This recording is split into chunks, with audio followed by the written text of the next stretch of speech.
Ganda dito mga kasubo ko. Ayun, oh, may kausap daw. Alas.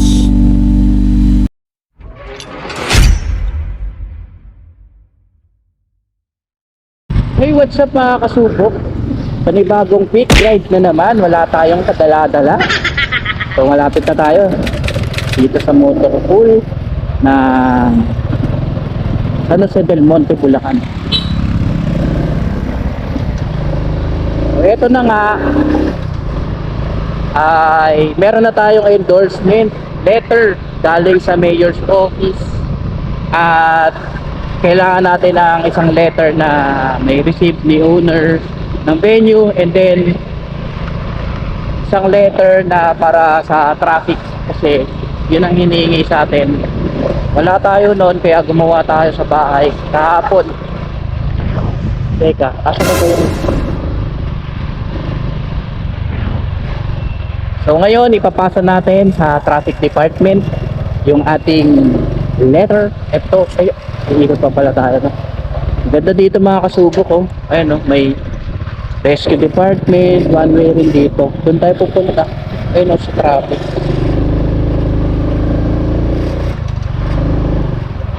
Ayun, may ball, reception hall and ballroom hall. Ayun, no? Tayo magpapart sa kabila. Ito, may isang building din dito sa city ng San Jose.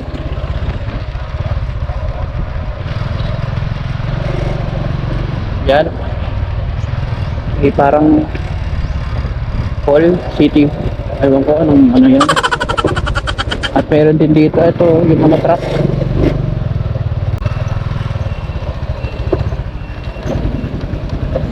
Tayo.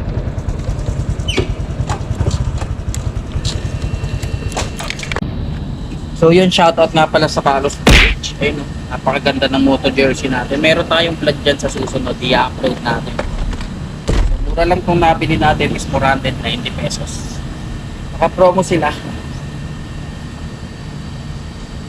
sa quality.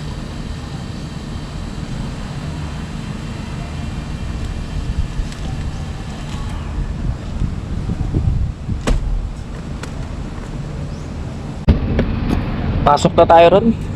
Lakad po na.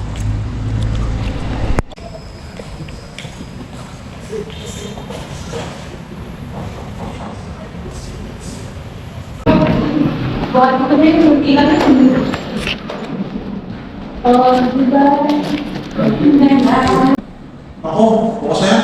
Sir Ricky, nasa Marilao, sa sector. A few moments later. So yun, wala si ma'am doon. Si ma'am Joanne. May kausap daw.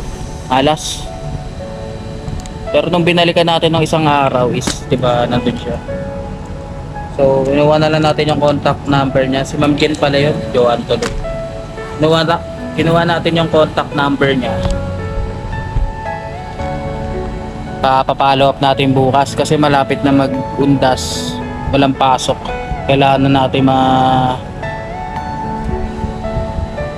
tawag dito, makompleto yung mga lakad natin, maayos na kasi magpapangumaga na tayo. Bukas tatawagan natin yan si Ma'am Jen. Naibigay naman natin yung papel. So abangan nyo yung ating quick ride na nilalakad natin yung venue. So malapit na talaga to. Pagdasal nyo ako mga kasubo. So like, comment at follow sa ating Facebook page. Siyempre mag-subscribe ka na rin dito sa PIP TV. Ride safe guys.